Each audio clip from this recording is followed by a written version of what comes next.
नमस्कार। आइए सुनते हैं आधुनिक मानव शांति की खोज में स्वामी निखिलेश्वरानंद जी की प्रसिद्ध पुस्तक का अगला अंश। आज हम जो जस करई सो तस फलु चाखा, कर्म के प्रकार, कर्म का फल कैसे मिलता है, दुष्ट लोग सुखी कैसे, छोटे बच्चों को दुख दर्द क्यों, आदि विषयों पर महाराज के विचार सुनने जा रहे हैं। जो जस करई सो तस फलु चाखा। महाराज कह रहे हैं कि जब जीवन में कोई अकल्पनीय विपत्ति आ जाती है तब सामान्य रूप से अनेक मनुष्य के मन में प्रश्न उठता है कि जीवन में इतना दुख क्यों है। भगवान दयालु हैं, सर्वशक्तिमान हैं, तो वे दया करके मनुष्यों के दुख दूर क्यों नहीं कर देते हैं। राजकुमार सिद्धार्थ के मन में भी यह प्रश्न उठा था, जगत में इतना दुख क्यों है। इस प्रश्न के समाधान के लिए उन्होंने महाभिनिष्क्रमण किया, तप किया और प्रश्नों के समाधान प्राप्त करके बुद्ध बने। इन प्रश्नों के समाधान के लिए हमें भी उस स्थिति में पहुंचना पड़ेगा, क्योंकि हमारा छोटा सा मन अनंत और असीम भगवान के कार्यों को कैसे समझ सकता है। पॉल डेविस ने द माइंड ऑफ गॉड नामक पुस्तक में लिखा है कि इस सीमित मन से भगवान के मन को नहीं जान सकते हैं। समाधि की अवस्था में मन जब परम शांत हो जाए तब ईश्वर के मन को समझ सकते हैं, किंतु सभी लोग तो समाधि की अवस्था में नहीं जा सकते हैं। तो क्या ईश्वर के कार्यों और जीवन में आने वाले दुखों को कभी भी नहीं समझ सकते हैं। महाराज कह रहे हैं, नहीं, ऐसा नहीं है। जीवन में आने वाले दुखों और आघातों को समझने के लिए मानसिक जगत में एक अटल नियम है। इस नियम को जान लेने से दुखों के प्रश्नों को थोड़ा बहुत समझ सकते हैं। उस नियम को श्री रामचरितमानस में तुलसीदास जी ने इस प्रकार वर्णन किया है, जो जस करई सो तस फलु चाखा, अर्थात जैसा कर्म करोगे वैसा फल मिलेगा। इस नियम को कर्म के सिद्धांत के रूप में पहचाना जाता है। जैसे भौतिक जगत में स्थूल पदार्थों के संबंध में गुरुत्वाकर्षण का नियम माना जाता है कि ऊपर फेंकने वाले पदार्थ के बीच में कोई अवरोध न आए तो वह नीचे गिरता ही है, इसी प्रकार मानसिक जगत का नियम है कि जैसा कर्म करोगे वैसा फल पाओगे ही, जैसा करो वैसा पाओ। भौतिक और मानसिक जगत के ये दोनों नियम अटल हैं, इसे कोई स्वीकार करे या ना करे, किंतु यह सत्य है। अच्छे कर्म करने वालों को अच्छा फल मिलता है और बुरा कर्म करने वालों को बुरा फल मिलता है। इसमें रिश्वत देकर कोई बच नहीं सकता है। तब एक प्रश्न उठता है कि सत्य का पालन करने वाले प्रभु के भक्तों के जीवन में इतने दुख क्यों आते हैं, जबकि दुष्ट लोग सुखी दिखाई देते हैं। ऐसा क्यों होता है? इस विरोधाभास को समझने के लिए किस प्रकार के कर्म कैसे फल देते हैं उसको जानना पड़ेगा। 3 प्रकार के कर्म हैं। पहला, क्रियमाण कर्म। भूखा मनुष्य भोजन कर ले तो उसे तुरंत तृप्ति मिल जाती है। कोई आग में हाथ डाले तो तत्काल जल जाता है। जिस कर्म को करने से तत्काल फल मिलता है वह क्रियमाण कर्म। दूसरा है संचित कर्म। जो क्रियमाण कर्म संचित होकर पुनः फल दें वह है संचित कर्म। उदाहरण के रूप में कोई दान दे और उसके दान की सार्वजनिक प्रशंसा ना हो तो वह संचित कर्म हो गया, वह उसके खाते में जमा हो जाता है। किंतु यदि सार्वजनिक प्रशंसा हो गई तो वह क्रियमाण कर्म बन जाता है, जमा नहीं होता है। तीसरा कर्म है प्रारब्ध कर्म। संचित कर्म जब फल रूप में आते हैं तब वे प्रारब्ध कर्म बन जाते हैं।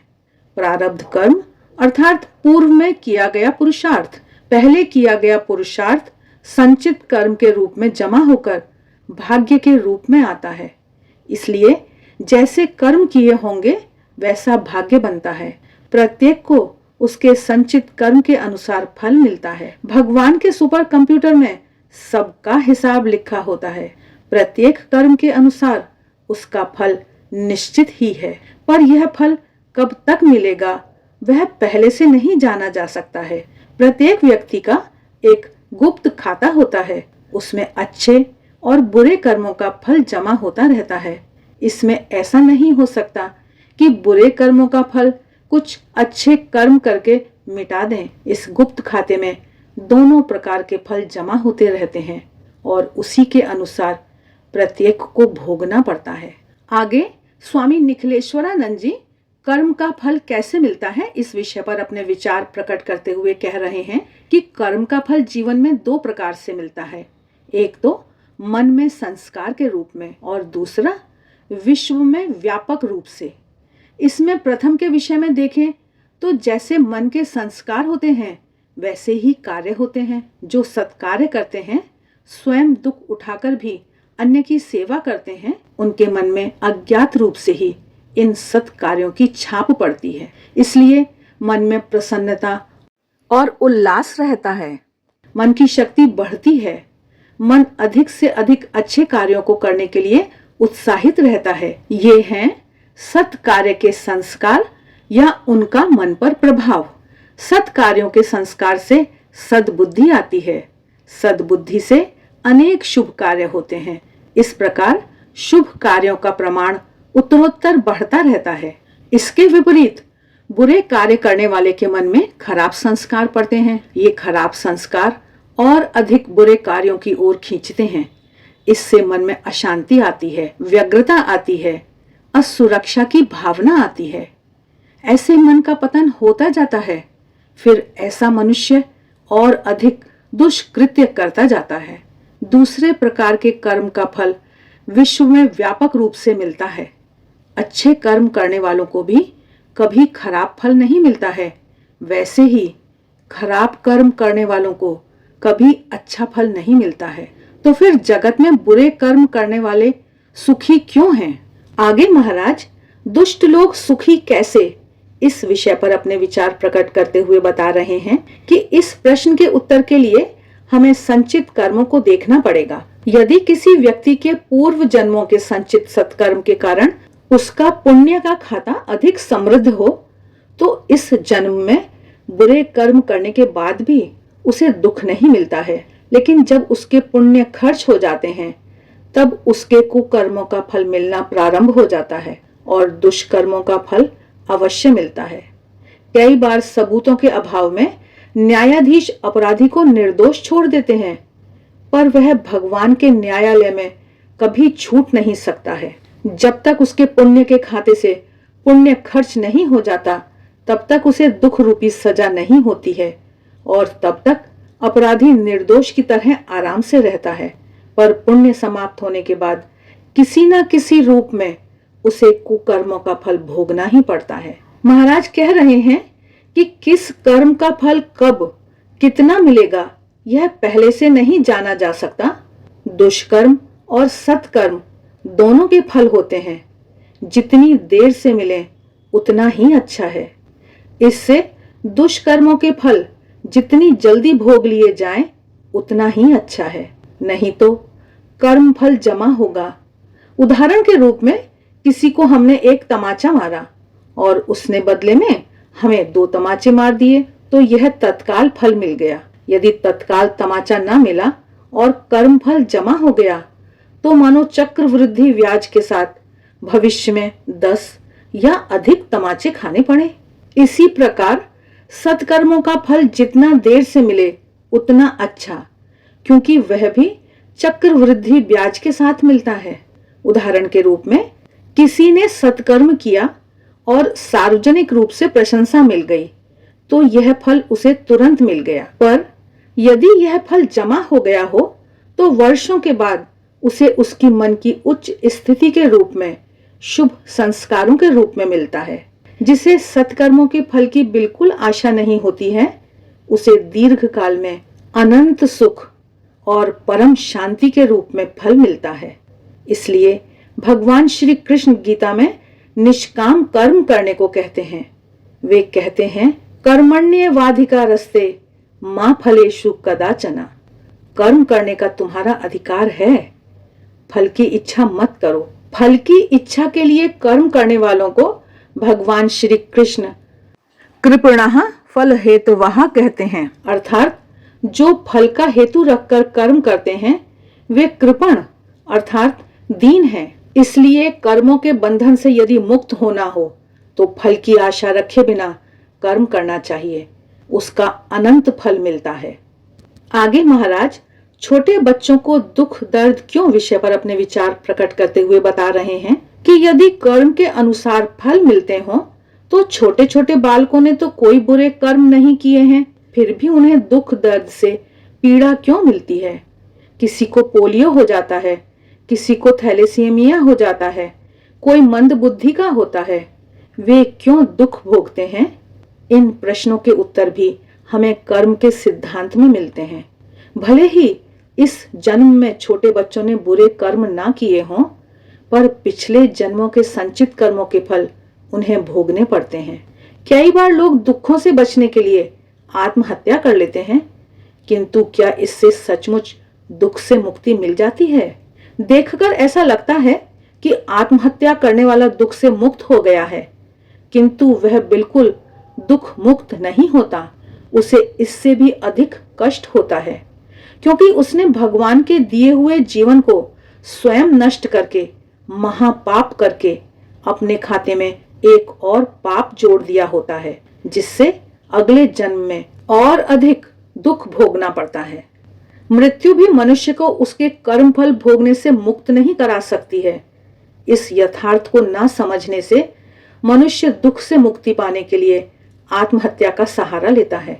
इसी प्रकार साधना या तपस्या करते हुए यदि किसी की मृत्यु हो जाती है तो उसका फल भी व्यर्थ नहीं जाता है, वह दूसरे जन्म में उसे अवश्य मिलता है। भगवान श्री कृष्ण गीता में कहते हैं, शुचि नाम श्रीमताम गेहे योग भ्रष्टो भी जायते, अर्थात दूसरे जन्म में वे पवित्र धनी परिवार में जन्म लेते हैं या बुद्धिमान योगियों के कुल में जन्म लेते हैं। भगवान यह भी कहते हैं कि शुभ कर्म करने वालों की कभी दुर्गति नहीं होती है, इस लोक और परलोक में उनका विनाश नहीं होता है।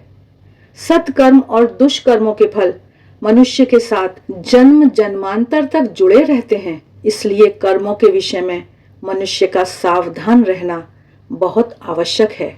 आगे महाराज दुखों को देखने की दृष्टि के विषय में अपने विचार प्रकट करते हुए बता रहे हैं कि ऐसा दुख मुझे ही क्यों मिला, इस प्रकार सोच सोचकर मनुष्य अधिक दुखी होता है। यदि वह कर्म के नियम को जानता हो तो दुख को देखने की उसकी दृष्टि में परिवर्तन आ जाता है, क्योंकि वह जान जाता है यह तो भूतकाल या पूर्व जन्मों के मेरे संचित कर्मों का फल है, इसलिए इस दुख को जितना जल्दी भोग लिया जाए उतना अच्छा है। जिनको ज्ञान दृष्टि है उन्हें दुख भोगने से खुशी होती है कि इतना पाप का खाता कम हुआ। इसके विपरीत जब सुख आता है तब उन्हें ग्लानि होती है कि अब खाते में से पुण्य कम हो रहा है। इस प्रकार सच्ची समझ आने से सुख और दुख के प्रति दृष्टिकोण बदल जाने से दुख अधिक पीड़ादायक नहीं होता है। इसके अलावा कर्म के नियम द्वारा एक दूसरी समझ भी जागृत होती है कि हम जो कुछ दुख भोग रहे हैं उसके लिए हम स्वयं उत्तरदायी हैं, कोई अन्य व्यक्ति, भगवान या भाग्य उत्तरदायी नहीं है। भूतकाल में किए गए हमारे कर्म ही इस दुख के लिए उत्तरदायी हैं। इस बात को समझते ही अन्य के ऊपर दोषारोपण अपने आप रुक जाते हैं, शिकायतें कम हो जाती हैं, इससे आंतरिक शक्ति बढ़ती है, दुख सहन करने की शक्ति भी बढ़ती है। इसके अलावा यदि मेरे दुख के लिए मैं ही उत्तरदायी हूं तो यह दुख मुझे ही भोग लेना चाहिए। इस समझ से दुख भोगने की शक्ति बढ़ती है और वही दुख होने पर भी मानसिक कष्ट की मात्रा कम हो जाती है। अब व्यक्ति सोचने लगता है वर्तमान दुख भूतकाल के कर्मों का परिणाम है, तो यदि मुझे भविष्य में दुख नहीं भोगना हो तो वर्तमान में कोई बुरे कर्म नहीं करने चाहिए। इसके कारण दुष्कर्मों पर अपने आप नियंत्रण हो जाएगा। आगे महाराज उज्जवल भविष्य की प्रेरणा पर अपने विचार प्रकट करते हुए बता रहे हैं कि वर्तमान दुख को भोगते हुए व्यक्ति में एक आत्मविश्वास भी जगता है। व्यक्ति सोचने लगता है कि ये वर्तमान दुख मेरे पूर्व संचित कर्म हैं जो मुझे प्रारब्ध के रूप में मिले हैं, तो वर्तमान के कर्मों से मैं पुनः अपने भविष्य के प्रारब्ध का निर्माण अवश्य कर सकता हूँ। मेरा भविष्य मेरे अभी के कर्मों से बनेगा। यह ज्ञान जागृत होने से व्यक्ति में अद्भुत शक्ति का संचार होने लगता है। फिर तो वह वर्तमान दुख के बोझ के नीचे कलपते, रोते, आंसू बहाते हुए जीवन जीने के बजाय उत्तम कर्मों द्वारा भविष्य निर्माण के कार्य में लग जाता है और इससे उसका वर्तमान दुख अपने आप कम हो जाता है। व्यक्ति को जब पता चलता है कि मेरे जीवन की बागडोर मेरे हाथ में ही है और मैं जहां चाहूं उस लक्ष्य स्थल तक पहुंच सकता हूं, तब वह दुख में रोने और हाथ पर हाथ रखकर समय बर्बाद करने के बदले वर्तमान सत् कार्यों द्वारा भविष्य के निर्माण में लग जाएगा। उसके लिए उसमें अपूर्व हिम्मत आ जाएगी। आशा है आज का यह वीडियो आपको अच्छा लगा है। आज के लिए बस इतना ही। आगे के अंश हम आगे आने वाले वीडियो में प्रस्तुत करेंगे। वीडियो अच्छे लगते हैं तो लाइक का बटन जरूर दबाएं, कमेंट बॉक्स में कमेंट करके बताएं। मिलते हैं फिर, तब तक के लिए आप सभी का बहुत बहुत धन्यवाद।